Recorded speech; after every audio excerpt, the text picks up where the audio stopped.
Hi, thanks for tuning in to this One Cool Thing podcast. This is Christopher, and I want to talk a little bit about a project that you could do in remote learning and showcase some features of Canvas all in one. So, I have been having my students, I teach anatomy and physiology, and I've been having my students showcase their learning through a variety of different sources. Every week, I give my students an essential learning outcome. So I kind of boil it all down to one thing I want them to know and be able to demonstrate.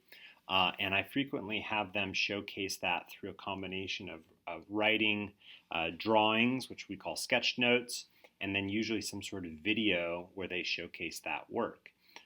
And so that has been going on a weekly basis, and I decided to kind of up the ante with a larger project where I would have students create an infographic. An infographic is basically a combination of graphics and text to convey an understanding, and it usually synthesizes from a variety of sources. So not only is it a very high Bloom's taxonomy level cognitive load, but it also is an inherently creative process and is personalized based on a student's ability to showcase their learning in a way that they want. So this was a 2.5 week long project that students did as part of our immune system unit.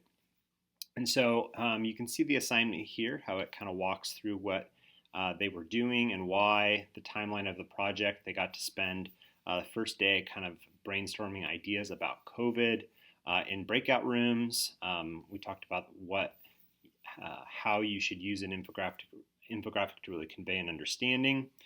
They had some days to do some research, then came together and pitched their idea by creating a storyboard. So they created basically a drawing and then shared that with their classmates in class. They got feedback from one another in those breakout rooms, and then they kind of were set to task for the next week to work on their infographic. And they were able to use a variety of free or kind of freemium platforms that have templates, but they could also create it by hand or by another software.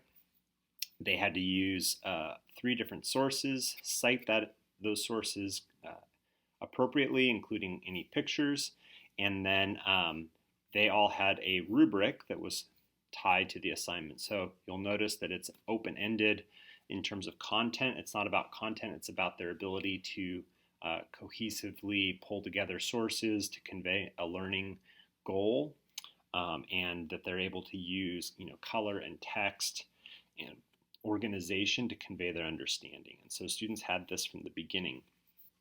Now, I also tied with this assignment peer reviews. So as opposed to creating them automatically, I decided to manually create them. So on the day that this assignment was due, I had predetermined breakout rooms, and I made sure that everybody in the breakout room had each other as a peer review. And so I had students present their infographics, and while they were presenting their infographics, everybody else would score that person using this rubric. So they would give both score feedback, but also a comment through Canvas so that student could get that feedback.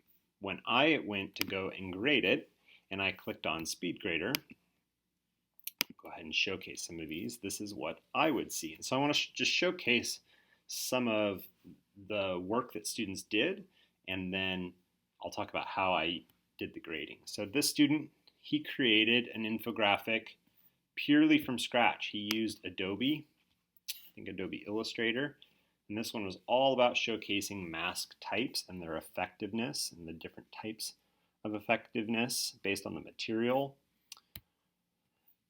This student used a very simple design.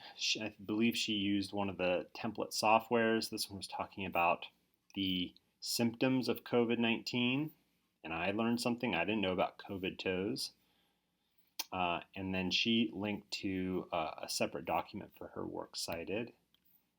This student is a phenomenal artist. She did all of this by hand, and what I love about this is that obviously her art is phenomenal, and that's a major focus, but she's organizing information in a very simple way. She's using boxes and pictures in different fonts to illustrate key understanding and help the viewer understand how it affects the physiology of your lungs and your brain and your heart. And it's just an amazing, amazing piece of work. This student also did it by hand, but she did an interesting mix of text versus handwriting, and the combination of contrasting written versus typed text along with dark versus blue really helped illustrate her importance, her message of trying to help people understand the severity of COVID. This student focused on how it affects the body in different ways. And so when it came time for me to score the rubric, I could click on this little drop down and see the peer reviews, and they would show up down below. So I can kind of calibrate my scoring with what other students are scoring. And then one of the things that I did, so basically as I would score it, I would just go down and I could check the boxes and that tied with what I felt was appropriate. And then instead of typing out feedback, which you can see the students did, I used the audio feedback feature. So I clicked here, I said the record media. I actually turned off the camera, and then I started recording, and I just recorded a 30-second to 1 minute recording of my feedback to the student, so telling them what they did well, what they could do if they had another shot at this. And then what I like about this is that at least they get some feedback that feels a little bit more personal, where they are hearing my voice and hearing the care in my voice, how much I appreciate their work. And it also made grading go a lot faster for me because I can record an audio much faster than I can type. So I was able to give that feedback. If I screwed up, I could restart, but that was a great way for me to give quick, personal feedback. So, and I could also do a variety of other ways of giving feedback there. So I hope that kind of illustrates a variety of different ways in which you can use the features in a Canvas assignment, how you can make it integrative, spread out over a couple weeks, and engage students. You can tell that students were really engaged with this assignment, and they did great, great work. So thanks for watching.